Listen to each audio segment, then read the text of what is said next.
ಎಲ್ಲರೂ ವಿಡಿಯೋ ಸ್ವಾಗತ. ನಾನು ಇವತ್ತು ಆಲ್ರೆಡಿ ನೋಡಿ ಈಗ ಡೆಫಿನೇಷನ್ನು ಈ ಸೆಕೆಂಡ್ ಸೀರೀಸಲ್ಲಿ ಓಕೆ ಈ ಒಂದೆರಡು ಪಾಯಿಂಟ್ಸ್ನ ಮುಗಿಸಿದ್ದೇನೆ. ನೆಕ್ಸ್ಟ್ ಥರ್ಡ್ ಪಾಯಿಂಟ್ಸ್ ಮುಗಿಸಿದ್ದೇನೆ. ಓಕೆ, ಇವಾಗ ಇಲ್ಲಿ ಹಾರ್ಮೋನಿಕ್ ಮೀನ್ ಅಂತ ಹೇಳಬೇಕು ಅಷ್ಟೇ. ಹಾರ್ಮೋನಿಕ್ ಮೀನ್ ಅದರ ಸಂಪೂರ್ಣ ಮಾಹಿತಿಗಳನ್ನು ಕೊಡಬೇಕು. ಎ ಪಿ ಮತ್ತು ಜಿ ಪಿ ಎರಡೂ ಮುಗಿದಿದ್ದಾವೆ. ಓಕೆ, ಈ ಅರಿಥಮೆಟಿಕ್ ಮೀನು, ಜಾಮೆಟ್ರಿಕ್ ಮೀನು, ಹಾರ್ಮೋನಿಕ್ ಮೀನು. ಓಕೆ, ಇದರಲ್ಲಿ ಈಗ ಉಳಿದಿರೋದು ಒಂದೇ. ಓಕೆ, ಎಚ್ ಪಿ ಇಲ್ಲಿ ಕೊಟ್ಟಿದ್ದಾರೆ ನೋಡಿ. ಎಚ್ ಪಿ ಬಗ್ಗೆ ಹೇಳಿಲ್ಲ ನಾನು. H M and H P ಅಂದರೆ ಹಾರ್ಮೋನಿಕ್ ಪ್ರೋಗ್ರೆಸ್, ಹಾರ್ಮೋನಿಕ್ ಮೀನ್ ಎರಡೂ ಕೂಡ ಅದ್ರ ಬಗ್ಗೆ ಹೇಳಬೇಕು, ಅದನ್ನು ಹೇಳ್ತೇನೆ. ಓಕೆ, ಈಗ ನೀವು ಅರಿಥಮೆಟಿಕ್ ಪ್ರೋಗ್ರೆಷನು, ಜಾಮೆಟ್ರಿಕ್ ಪ್ರೋಗ್ರೆಷನ್ ಬಗ್ಗೆ ಗೊತ್ತಾಗಿದೆ. ಓಕೆ, ನೆಕ್ಸ್ಟು ಅರಿಥಮೆಟಿಕ್ ಮೀನು, ಜಾಮೆಟ್ರಿಕ್ ಮೀನ್ ಬಗ್ಗೆನೂ ಗೊತ್ತಾಗಿದೆ. ಈಗ ನಾವು ಎಚ್ ಎಮ್ನ ಮಾಡ್ತೀವಿ. ಮತ್ತು ಇನ್ನೊಂದಿಷ್ಟು ಜನ ಕಮೆಂಟ್ ಹಾಕಿದರೆ ಬೇಗ ಕ್ಲಾಸನ್ನು ಮುಗಿಸಿ ಅಂತ. ಬಟ್ ನೋಡಿ, ಸಿಲೆಬಸ್ಸು ಜಾಸ್ತಿ ಇರೋದ್ರಿಂದ, ನಾವು ಲಿಮಿಟೆಡ್ ಟೈಮ್ ಇರೋದ್ರಿಂದ ಹಾಗೆ ಮತ್ತೆ ಏನು ಮಾಡ್ತಾಯಿದ್ದೀನಿ, ನಿಮಗೆ ಈ ಸ್ಲೋ ಆಗಿ ಹೋಗ್ತಾಯಿದ್ದೀನಿ. ಇನ್ನೂ ಟೈಮ್ ಇದೆ. 4 to ನಿಯರ್ಲಿ ಒಂದು 4 ಮಂತ್ ಆದರೂ ಇದೆ ನಿಮಗೆ ಸಿಲೆಬಸ್ ಮುಗಿಯುತ್ತೆ. ಓಕೆ, ಇವಾಗ ನಾವು ಹಾರ್ಡ್ಲಿ ಒಂದು 4-5 ದಿನ ಆಗಿರ್ಬೇಕು ಅಷ್ಟೇ. ನೀವು ಆಲ್ರೆಡಿ ನಾವು 3 ಚಾಪ್ಟರ್ ಮುಗಿಸಿದ್ದೇವೆ. ಓಕೆ, ಇವತ್ತಿನ ಸೇರಿಸಿ ಹೇಳ್ತಾಯಿದ್ರು 3 ಚಾಪ್ಟರ್ ಮುಗಿಯುತ್ತೆ. ಓಕೆ, ಇನ್ನು ಮುಂದೆ ಈಗ ಸ್ಟ್ಯಾಟಿಸ್ಟಿಕ್ಸ್ ನೋಡಿ. ಇಲ್ಲಿ ಪರ್ಮಿಟೇಷನ್ ಕಾಂಬಿನೇಷನ್ಸು ಅಲ್ಲಿ ಏನು ಕೊಟ್ಟಿದ್ದಾರೆ ಫ್ಯಾಕ್ಚುಯಲ್ ಮಾತ್ರ ಹೇಳ್ಬಿಡ್ತೇನೆ. ಓಕೆ, ಇವಾಗ ನೋಡಿ ಇಲ್ಲಿ ಸ್ಟ್ಯಾಟಿಸ್ಟಿಕ್ಸು ಇಲ್ಲ ಭಾಳ ಲಾಂಗ್ ಹೋಗ್ಬೇಕಾಗುತ್ತೆ, ಹಾಗಾಗಿ ಟ್ರೈ ಮಾಡ್ತೀನಿ. ಓಕೆ, ಎಚ್ ಎ ಬೇಸ್ಲೇಮು ಇವೆಲ್ಲ ಒಂದು 20-25 ನಿಮಿಷದಲ್ಲಿ ಮುಗಿದೋಗುತ್ತೆ. ಓಕೆ, ಇನ್ನು ಅಲ್ಜೆಬ್ರಾ ಇದ್ರ ಬಗ್ಗೆ ಸ್ವಲ್ಪ ನಾನು ಎಲ್ಲ ಹೇಳ್ತೇನೆ. ಓಕೆ, ನಾನು ಸಾಧ್ಯ ಆದಷ್ಟು ಒಂದು 4-5 ವೀಡಿಯೋಗಳನ್ನ ಮಾಡೋಕ್ಕೆ ಟ್ರೈ ಮಾಡ್ತೀನಿ. ಓಕೆ, ಇವಾಗ ನೋಡೋಣ ಸೀಕ್ವೆನ್ಸಲ್ಲಿ ಅದು ನಾನು ಎಚ್ ಪಿ ಮತ್ತು ಎಚ್ ಎಮ್ ಬಗ್ಗೆ ನೋಡಬೇಕು, ಅಲ್ಲಿ ಹೋಗೋಣ. ಈಗ ಇಷ್ಟ ಆಗುತ್ತೆ ಸೀಕ್ವೆನ್ಸ್ ಚಾಪ್ಟರ್ ಕ್ಲೋಸ್ ಆಗುತ್ತೆ. ಓಕೆ, ಇವಾಗ ನೋಡಿ ಹಾರ್ಮೋನಿಕ್ ಪ್ರೋಗ್ರೆಷನ್ ನೋಡಿ. ಹಾರ್ಮೋನಿಕ್ ಪ್ರೋಗ್ರೆಷನ್ ಯಾವ ರೀತಿ ಇರುತ್ತೆ? ಎ ಪಿಯ ರೆಸಿಪ್ರೋಕಲ್ ಇರುತ್ತೆ. ಅಂದರೆ ಇಲ್ಲಿ A1, A2, A3 ಏನಿದೆ 1/A, 1/A2, 1/A3. Okay, the reciprocal of A1, A2, A3 ಅರ್ಥ ಆಯ್ತಾ? ಓಕೆ, ಇಷ್ಟ ನೋಡಿ. ಎ ಪಿ ನಿಮಗೆ ಗೊತ್ತಿದೆ. ಎ ಪಿಯ ರೆಸಿಪ್ರೋಕಲ್ ಏನಿದೆ ಅದು H P. Okay, there will be a corresponding H P and the standard H P. Okay, ಇಲ್ಲಿ 1/A, A+D, A+2D and A+n-1 ಇರುತ್ತೆ. ಓಕೆ, ಹಾರ್ಮೋನಿಕ್ ಸೀರೀಸ್ ಔಟ್ಕಮ್ಸ್ ಯಾವಾಗಲೂ ಎ ಪಿನೇ ಬಂದಿರುತ್ತೆ. ಓಕೆ, ಮತ್ತು ನೆನಪಿರಲಿ 0 cannot be a term of H P. 0 ಮತ್ತು infinity ಆಗಲು ಸಾಧ್ಯ ಇಲ್ಲ. ಯಾಕಂದರೆ ನೋಡಿ, infinity can be a term of H P. ಒಂದು ವೇಳೆ ಇನ್ಫಿನಿಟಿ ಆಗ್ಬೋದು, ಬಟ್ ಅದರ 0 ಆಗ್ಲಿಕ್ಕಂತೂ ಸಾಧ್ಯ ಇಲ್ಲ. ಯಾಕಂದರೆ 1/0 ಅಂದರೆ ಅದು ಆನ್ಸರ್ ಏನು ಬರುತ್ತೆ? 0ನೇ ಬರುತ್ತೆ. Okay, if A B C are in H P then ನೋಡಿ, ಈ 3 ಇದ್ದರೆ 1/A, 1/C, 1/B, 1/C ಅಂತ ಬರುತ್ತೆ. ಓಕೆ, ಇದನ್ನೇ ನಾವು ಈಕ್ವೇಷನು ಎಚ್ ಪಿ ಈಕ್ವೇಷನ್ ಏನಂದರೆ B = 2AC A+C. ಓಕೆ, ಯಾಕೆ ಅಂತ ಹೇಳ್ತೀನಿ ನೋಡಿ. ಇಲ್ಲಿ 3 ಇದ್ದರೆ ಈ ಮಧ್ಯದಲ್ಲಿರುತ್ತೆ ನೋಡಿ, ಅದನ್ನು ನಾವೇನಂತ ಕರಿತೀವಿ? ಎಚ್ ಪಿ ಅಂತ ಕರಿತೀವಿ. ಎಚ್ ಪಿ ಹಾರ್ಮೋನಿಕ್ ಪ್ರೋಗ್ರೆಷನ್ ಅದನ್ನು ಕಂಡುಹಿಡಬೇಕಾಗುತ್ತೆ. ಓಕೆ, ಆವಾಗ ನಾವೇನು ಮಾಡ್ತೀವಿ? 2ABC ಇದ್ದಲ್ಲಿ 2AC ಅಂತ ಬರಿತೀವಿ. ಇಲ್ಲಿ A+B+C ಇದ್ದಲ್ಲಿ A+C. ಓಕೆ, ಅಷ್ಟೇ. ಅದಕ್ಕೆ ನೋಡಿ B = 2AC + A/C. ಓಕೆ, ಇಷ್ಟೆಲ್ಲ ಆಯಿತು. ABC ಇನ್ ಎಚ್ ಪಿ. ಓಕೆ, ಇವಾಗ ನಾವು ಈಕ್ವೇಷನ್ ಏನಂತ ಗೊತ್ತಾಯಿತು. ಇನ್ನು JEE ಮೇನ್ಸಲ್ಲಿ ಕೇಳಿರೋ ಪ್ರಶ್ನೆ. ಓಕೆ, ಆ್ಯಕ್ಚುಲಿ ಇಂಥ ಪ್ರಶ್ನೆಗಳನ್ನ ಎಕ್ಸಾಮಲ್ಲಿ ಕೇಳ್ತಾ ಇರ್ತಾರೆ. ಓಕೆ, 3ನೇ ಟರ್ಮು, 6ನೇ term and last term H P R. Okay, ಇಷ್ಟು ಒಂದು ಈಕ್ವೇಷನ್ ಕೊಟ್ಟಿದ್ದಾರೆ. Find the number of terms, ಎಷ್ಟು ಟರ್ಮ್ಗಳಿದ್ದಾವೆ ಅಂತ ಕೇಳಿದ್ದಾರೆ. ಅವಾಗ ನೀವೇನು 3, 5, 203 ಇಸ್ ಲಾಸ್ಟ್ ಟರ್ಮ್ ಅಂದರೆ ಯಾವ ಫಾರ್ಮುಲಾ ಯೂಸ್ ಮಾಡ್ತೀರೋ ಅದೇ ಟರ್ಮ್ನಲ್ಲಿ ಎಚ್ ಪಿಯಲ್ಲಿ ಉಲ್ಟಾ ಮಾಡೋಗಷ್ಟೇ. ಟಿ ಏನಂದರೆ A+n-1D. ಓಕೆ, ಇವಾಗ ಫಸ್ಟ್ ಟರ್ಮ್ ಕೊಟ್ಟಿದ್ದಾರೆ 1/3 ಅಂತ. ಓಕೆ, 3 ಅಂದರೆ ಅದು 1/3 ಅರ್ಥ ಮಾಡ್ಕೋಬೇಕು. ನೆಕ್ಸ್ಟು 5. ಓಕೆ, ಈಗ ಈಕ್ವೇಷನ್ನ ನೀವು ಎ ಪಿಯಲ್ಲಿ ಹಾಕಿದ್ರೆ ನಿಮಗೆ ಬರುವಂಥ ಆನ್ಸರ್ ಆಗುತ್ತೆ 100. ಓಕೆ, ನೆಕ್ಸ್ಟು ಇನ್ನೊಂದು ಎಕ್ಸಾಂಪಲ್ ಕೊಟ್ಟಿದ್ದಾರೆ. ಓಕೆ, ಇದು JEE ಅಡ್ವಾನ್ಸಲ್ಲಿ ಕೂಡ ಕೇಳಿದ್ದಾರೆ. ಓಕೆ, ಈ ರೀತಿ ಒಂದು ಈಕ್ವೇಷನ್ನ ನೀವು ಡೈರೆಕ್ಟಾಗಿ 1/1 ಮಾಡ್ಕೊತಾ ಹೋಗಬೇಕು. ಓಕೆ, ಇದೊಂದು ಈಕ್ವೇಷನ್ ನಿಮಗೆ ಬರುತ್ತದೆ. ನೆಕ್ಸ್ಟು ಇಲ್ಲಿ AR/AP. Next D common difference ತಗೋಬೇಕು. ಓಕೆ, ಜಾಮೆಟ್ರಿಕ್ ಪ್ರೋಗ್ರೆಷನಲ್ಲಿ ಮತ್ತು ನೋಡಿ A P and H P are same. Okay, almost all ಅದಕ್ಕೆ ಇವೆರಡರಲ್ಲಿ ಒಂದರ ಮೇಲೆ ಪ್ರಶ್ನೆ ಕೇಳ್ತಾರೆ. ಮತ್ತು ಜಾಮೆಟ್ರಿಕ್ ಪ್ರೋಗ್ರೆಷನ್ ಮಾತ್ರ ಡಿಫ್ರೆಂಟ್ ಆಗಿರುತ್ತೆ. ಓಕೆ, ಇವೆಲ್ಲ ಸಮ್ಮಿಗೆ ಪ್ರಿಫರೆನ್ಸ್ ಕೊಟ್ಟರೆ ಅದು ಇಂಟುಗೆ ಪ್ರಿಫರೆನ್ಸ್ ಕೊಡೋದು ಜಾಮೆಟ್ರಿಕ್ ಪ್ರೋಗ್ರೆಷನ್. ಹಾಗಾಗಿ ನೆಕ್ಸ್ಟ್ ನೋಡೋಣ ಹಾರ್ಮೋನಿಕ್ ಮೀನ್. ಓಕೆ, ಹಾರ್ಮೋನಿಕ್ ಮೀನ್ ಅಂದರೆ ಇಲ್ಲಿ ಎ ಬಿ ಸಿ ಅನ್ನೋದು ಈ ಈಕ್ವೇಷನ್ ನಿಮಗೆ ಗೊತ್ತಿದೆ. ಓಕೆ, ನಾನು ಆಲ್ರೆಡಿ ಹೇಳಿದ್ದೇನೆ. To insert S M S between A and B ಅಂದರೆ ಇಲ್ಲಿ ಹಾರ್ಮೋನಿಕ್ ಮೀನ್ ಇನ್ಸರ್ಟ್ ಮಾಡಬೇಕು ಯಾವಾಗ ಎ ಮತ್ತು ಬಿ ನಡುವೆ. ಓಕೆ, ಇಲ್ಲಿ H1 H2 ಅಂತ ಹೇಳಿ ಆ್ಯಡ್ ಮಾಡ್ತೀರ ನೋಡಿ, ಈ ರೀತಿ 1/A ಇದೆ 1/B ನಡುವರ್ಕೆ H1 H2 1/A ಎಲ್ಲ ಆ್ಯಡ್ ಮಾಡ್ತಾ ಹೋಗ್ತೀರ. ಓಕೆ, ನೆಕ್ಸ್ಟ್ ಇನ್ನು ಓಕೆ ಒಂದು ಎಕ್ಸಾಂಪಲ್ ನೋಡೋಣ. The sum of reciprocal of N harmonic mean ಅಂದರೆ ಎನ್ ಅಂದರೆ N A plus B two A B. Okay, ಈ ಫಾರ್ಮುಲಾ ನೆನ್ಪಿಟ್ಕೊಳ್ಳಿ. ಇಲ್ಲಿ ಆ್ಯಕ್ಚುಲಿ ನೀವು ಫಾರ್ಮುಲಾ ಮೇಲೆ ಪ್ರಾಬ್ಲಮ್ ಸಾಲ್ವ್ ಮಾಡಬೇಕು. ಹಾಗಾಗಿ ಕೆಲವೊಬ್ಬರಿಗೆ ಇದು ಅಂಡರ್ಸ್ಟ್ಯಾಂಡ್ ಆಗದೇ ಇರ್ಬೋದು, ಬಟ್ ಯಾರು ಸೈನ್ಸ್ ಬ್ಯಾಕ್ಗ್ರೌಂಡಿಂದ ಇದ್ದೀರಾ ಹಾಗಾಗಿ ನೀವು ಕಲ್ತಿರ್ತೀರ. PUC ಫಸ್ಟ್ ಇಯರ್ ಸೆಕೆಂಡ್ ಇಯರ್ಲೇ ಈ ಒಂದು ಚಾಪ್ಟರ್ಗಳು ಕವರ್ ಆಗಿದೆ. ಹಾಗಾಗಿ ನಿಮಗೆ ಜಸ್ಟ್ ರಿವಿಷನ್ ಮಾಡಿದ್ರೆ ಸಾಕು ಅನಿಸುತ್ತೆ. ಹಾಗಾಗಿ ನಾನು ಜಾಸ್ತಿ ಡೀಪ್ ಎಲ್ಲ ಹೇಳ್ತಾ ಇಲ್ಲ. ಓಕೆ, ಈ ಟರ್ಮ್ಗಳ ಬಗ್ಗೆ ನಿಮಗೆ ಎಲ್ಲ ಗೊತ್ತಿರುತ್ತೆ almost all. Okay, actually the reciprocal of arithmetic progression is called harmonic progression and harmonic mean ಕೂಡ ಸೇಮ್. ಓಕೆ, ಅದು reciprocal of arithmetic mean. Next ಇನ್ನು ನಾನು ಕೊನೆಯದ ಡೆಫಿನಿಷನ್ಸ್ ಎಲ್ಲ ಹೇಳ್ತೀನಿ. ಓಕೆ, ಇನ್ನು ರಿಲೇಷನ್ ಬಿಟ್ವೀನ್ ಏನಿದೆ relation between AM GM HM. Okay, next A and B are 2 positive numbers, 2 positive ಇದ್ದರೆ ಅವಾಗ arithmetic is greater than geometric and geometric greater than harmonic. Okay, AGH R in GP. Okay, G² is equal to AH. ಅವಾಗ A is equal to ಏನಾಗುತ್ತೆ A+B/2 ಆಗುತ್ತೆ. And G ಏನಾಗುತ್ತೆ √AB ಅಂತ ಆಗುತ್ತೆ. Harmonic mean 2AB divide by A+B. Okay, ಈ 3 ಈಕ್ವೇಷನ್ಗಳು arithmetic mean geometric mean harmonic ಮೇಲೆ ಬಳಸುವಂಥ ಈಕ್ವೇಷನ್ಗಳು. ಓಕೆ, ಫಾರ್ಮುಲಾಗಳು. Okay, next A - G is equal to A+B/2 and minus √AB. Next A - G is equal to √AM - B divide by 2 whole square. Okay, next A is greater than equal to G. Okay, ಈ ಒಂದು equation. Next ಇವೆಲ್ಲ ಏನು ಮಾಡಬೇಕು, ನೀವು ಒಂದು ಈಕ್ವೇಷನ್ನ soap ಮಾಡಬೇಕು. ಅಂದರೆ ಇಲ್ಲಿ ರಿಲೇಷನ್ ನೋಡಬೇಕು. AM GM ಅಂದರೆ AG ರಿಲೇಷನ್ ಮೈನಸ್ ಮಾಡಿ ನೋಡಬೇಕು ಏನು ಆನ್ಸರ್ ಬರುತ್ತೆ. ಓಕೆ, ಆವಾಗ ಈಕ್ವೇಷನ್ ಪ್ರೂವ್ ಆಗಬೇಕಲ್ಲ. ಇದರ ಅರ್ಥ ಏನು ಗೊತ್ತಾ, ಇಲ್ಲಿ ಈಕ್ವೇಷನ್ ಇದೆ ನೋಡಿ AGH ಒಂದಕ್ಕೊಂದು ಜಾಸ್ತಿ ಇದೆ ಅಂತ, ಅದನ್ನು ಪ್ರೂವ್ ಮಾಡಿ ತೋರಿಸ್ಬೇಕು ನೀವು. ಅದನ್ನೇ ರಿಲೇಷನ್ ಅಂತ ಕರೀತಾರೆ. ಈಗ A - G ಅಂತ ಮಾಡಿದ್ರೆ ಅದು ಬಂತು. ಓಕೆ, ಇವಾಗ ಪ್ರೂವ್ ಆಯಿತು.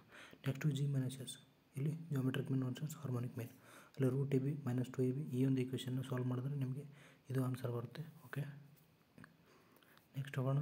Using first and second equation ಗೊತ್ತಾಯಿತು. ಓಕೆ, ಇದನ್ನೇ ಕರೆಕ್ಟ್ ಅಂತ ನೋಡಿದ್ರೆ equality holds only when equal to B equal. Next proof G² equal to H ಒಂದು ಈಕ್ವೇಷನ್ ಪ್ರೂವ್ ಮಾಡಬೇಕಲ್ಲ. G² ಅಂದರೆ √AB ಇದೆ. ಓಕೆ, ಅದು G ವ್ಯಾಲ್ಯೂ. ನೆಕ್ಸ್ಟು AH ಅಂದರೆ A ವ್ಯಾಲ್ಯೂ ಗೊತ್ತಿದೆ, H ವ್ಯಾಲ್ಯೂ ಗೊತ್ತಿದೆ. ಇವನ್ನೆಲ್ಲ ಈಕ್ವೇಷನ್ ಹಾಕಿದ್ರೆ ನಿಮಗೆ ಆನ್ಸರ್ ಬರುತ್ತೆ. Okay, RHS is equal to LHS and RMS. Okay, ಈ ರೀತಿ ಏನು ಮಾಡ್ಬೋದು. ಇನ್ನು ನೆಕ್ಸ್ಟು ಒಂದು ಎಕ್ಸಾಂಪಲ್ ನೋಡಿ. If A and B are 2 positive, A always in GP the only for 2 numbers. Okay, if there are 3 numbers ಅಂದರೆ 2 numbers ಇದ್ದರೆ ಒಂದು ಈಕ್ವೇಷನ್ ಕಲ್ತೀವಿ. 3 ನಂಬರ್ ಇದ್ದರೆ only when the 3 numbers in GP. Example 2 4 8. Okay, ಅವಾಗ G ಏನಾಗಿದೆ ನೋಡಿ, ಮಧ್ಯದಲ್ಲಿರೋದು GM, ಮೊದಲನೇದು AM HM. Okay, ಗೊತ್ತಾಯ್ತು ಅನ್ಕೋತೀನಿ. ಮತ್ತು ಯಾವ ರೀತಿ ಅಂತ ನೋಡಿ, GM is 4. Okay, AM is 14/3. Okay, next HM ಅಂದರೆ 24/7.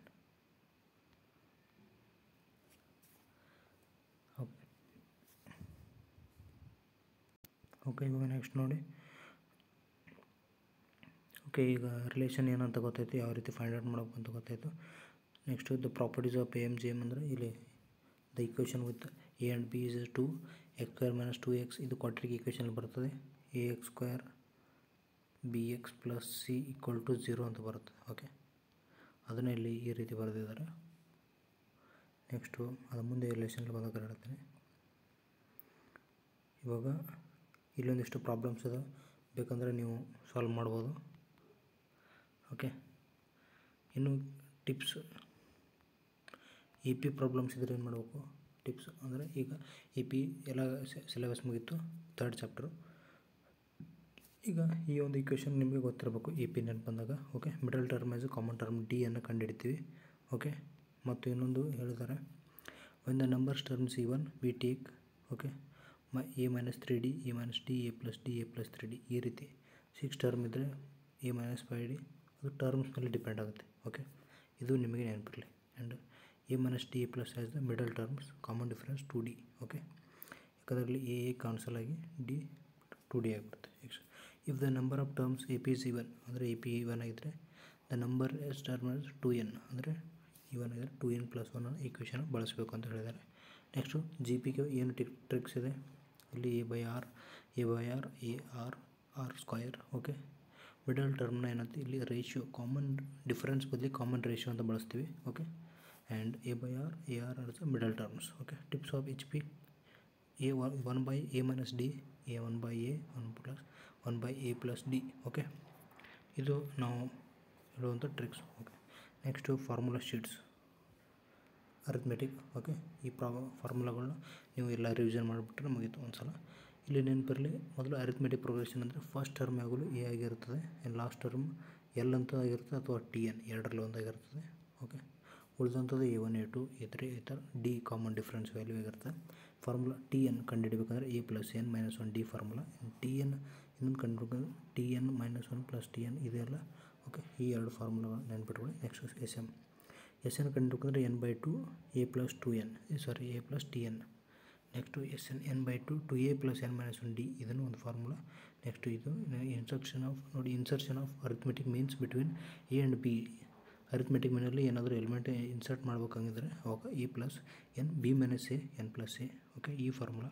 ನೆಕ್ಸ್ಟು ಜೋಮೆಟ್ರಿಕಲ್ಲಿ ನಿಮ್ಗೆ ಹೇಳಿದ್ರೆ, ಓಕೆ, ಇದು ARn - 1 ಒಂದು.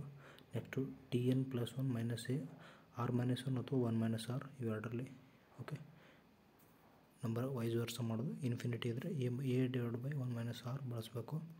ಇಲ್ಲಿ ಇನ್ನೊಂದು r = p/a 1/n+1. Okay, next arithmetic geometric progression here N ಇವೆಲ್ಲ ಸೇರಿಸಿ ಮಾಡೋದಿದ್ರೆ. ಓಕೆ, ಈ ಫಾರ್ಮುಲಾಗಳು ನೀವು ನೋಡ್ಕೊಳ್ಳಿ. ಓಕೆ, ಇಷ್ಟೊಂದು ಡೀಪಾಗಿ ಇನ್ನೂ ಕೇಳಿಲ್ಲ, ಬಟ್ ಎಮರ್ಜೆನ್ಸಿ ಯಾವುದಕ್ಕೂ ಇರಲಿ.